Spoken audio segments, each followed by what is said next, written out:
કન્યાકુમારીમાં પ્રધાનમંત્રી મોદીની ધ્યાન સાધનાનો બીજો દિવસ ગુરુવારે સાંજે મંદિરમાં પૂજા બાદ પીએમ મોદી કરી રહ્યા છે મેડિટેશન 45 કલાક સુધી અન્ન ત્યાગ।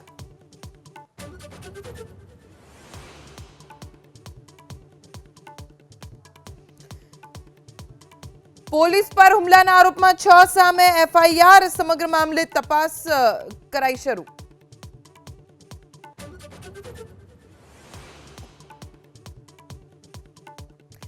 गेम जोन अग्निकांड में पूर्व टीपीओ मनसुख सागठिया, 2 एटीपी और फायर ऑफिसर की धरपकड़। तत्कालीन सीनियर अधिकारियों सामे कार्रवाई थशे कि केम तेने लईने सवाल।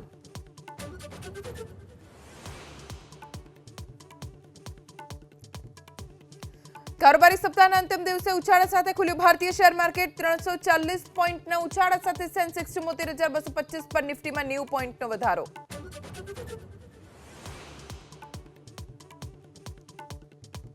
લોકસભા ચૂંટણીને લઈ અંતિમ તબક્કા માટે પ્રચાર પડઘમ શાંત। કાલે 8 રાજ્યની 57 બેઠક પર યોજાશે મતદાન। 4 જૂને પરિણામ।